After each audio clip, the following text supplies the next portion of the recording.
Alright, in today's lesson we're going to look at karyotyping, and karyotyping is a method that you can use in a laboratory to count chromosomes. And the purpose of karyotyping is to find what we call chromosomal mutations. And what you have to understand is that this is different from a DNA mutation.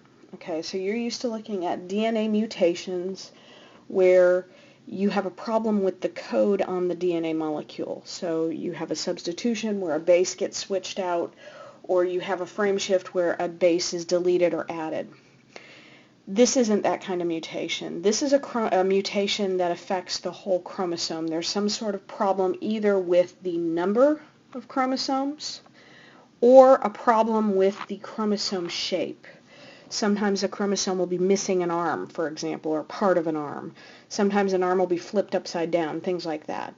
So a karyotype is kind of a picture that allows us to count the chromosomes and look for abnormalities of shape. The steps for creating a karyotype are right here.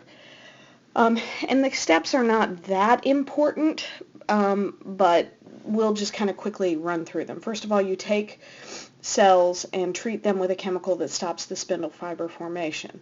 Now, if a cell can't form spindle fibers, remember it can't pull its chromosomes apart because the spindle fibers are going to pull chromosomes. All right. The next step is to submerge the cells in pure water. And you remember way back in Unit 2, when a cell is put into pure water, it is saltier than the environment that it's in, and therefore water rushes in and the cells kind of burst open. When they burst, the chromosomes will settle out on a slide, and then scientists take a picture of them.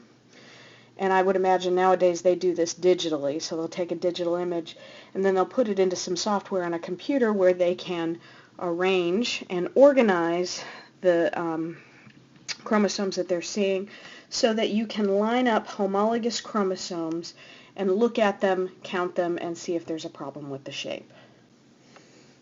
All right, now what you're looking at is the result of a karyotype. Okay, so this is a picture of a karyotype. This karyotype happens to be for a human that is normal. So what you'll notice is that you can see all 23 pairs. They're all counted out. All the way down, here's pair 22 and 23. Now, I mentioned before in class, before I left, that the autosomes are the body chromosomes, okay, the autosomes. The sex chromosomes is the 23rd pair. So the 23rd pair is going to determine what the gender is. If someone is female, they're going to have two X chromosomes. And you'll notice the X chromosomes, that's these two guys right here, are the same size as one another. They're nice and long, same size. Okay, so 2X means that you're female. If you have two different chromosomes here, if you have an X and a Y, it means that you're male. So notice every single pair here has two homologous chromosomes, right? Notice they're lined up so that their size and the position of the centromere is the same, okay, all the way through with their pairs. All right, let's look at a situation where we have an abnormal number of chromosomes, and the classic textbook example of that is with Down syndrome. Okay, Down syndrome, and this one, instead of being an artist's drawing of a karyotype, is an actual picture of a karyotype. So you'll notice this is what the chromosomes actually look like. When they settle out, they kind of are bendy and stuff like that. But notice homologous chromosomes are still paired. They're still organized. The size, they get smaller as you go down and so on. This individual has two X chromosomes, right? No Y chromosome because this is a female. Okay, so this is a female. But you'll notice the issue with this karyotype is right here at the 21st pair. And when you have 21st pair with 3 chromosomes, we call that a trisome.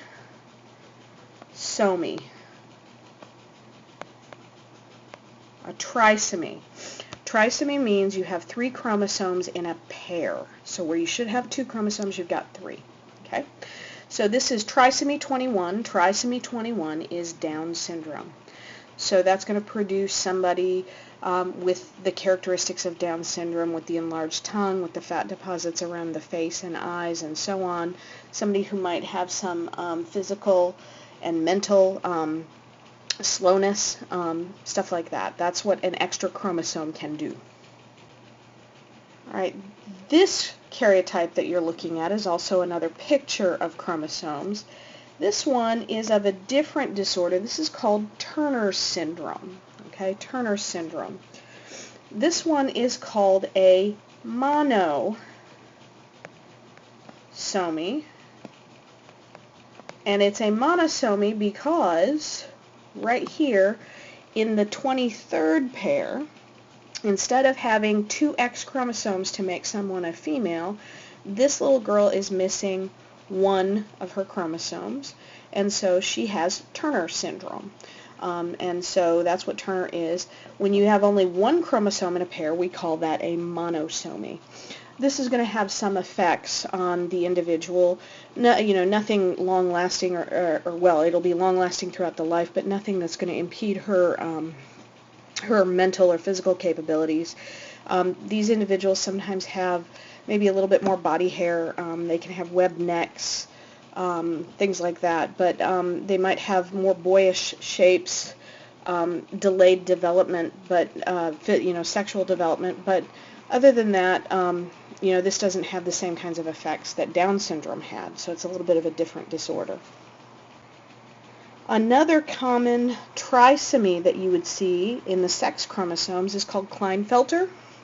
So Klinefelter is where you have an X, X, and a Y, X, X, Y. Now, I should mention, if you have a Y chromosome, you are male. So if you have a Y, you're male, right? Remember our male symbol.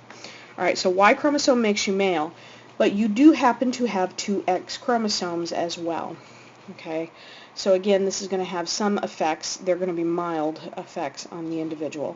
But this is just an example of another kind of trisomy where you have 3 chromosomes in a pair. All right, so first of all, why do we do these karyotypes? If you can look at a person and see what their symptoms are, you can probably detect them, right? Well, typically karyotypes are done after amniocentesis. Where a woman is pregnant and there's a risk, they've detected for some reason that they think she might be carrying a child with a chromosome abnormality.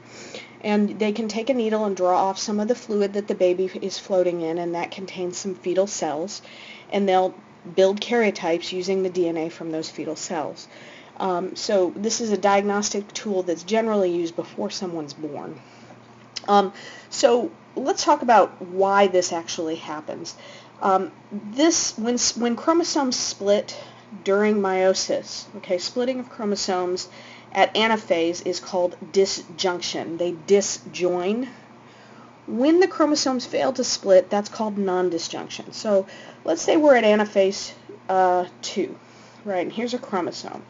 Now, under normal circumstances, right, this sister chromatid would go to one side and this one would go to another, so you'd result in a one-armed chromosome on either side, right? Let's say, though, that it doesn't split like it's supposed to, okay? So now our chromosome here all goes to one side. So our chromosome ends up here. For example, if this became an egg cell and a sperm cell came along with a chromosome to fertilize it, right? This sperm cell and this egg cell would put their chromosomes together, so you would have 3 chromosomes there, right? That's how you get a trisomy, okay?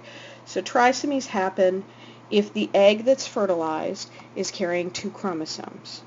Monosomies happen if nothing ends up on the other side. If this egg, which has no chromosome from this pair in it, and a sperm cell comes along to fertilize it with its 1 chromosome, those 2 things, when they put their stuff together, you're going to end up with just 1 chromosome in that pair, and that one is going to result in the monosomy. Okay? So when chromosomes fail to split, or they do non-disjunction, then you end up with either a trisomy or a monosomy in at least one of the pairs of chromosomes. Okay, so that's how you get it. That's how you can get these chromosomal mutations, and that's what we use karyotypes for.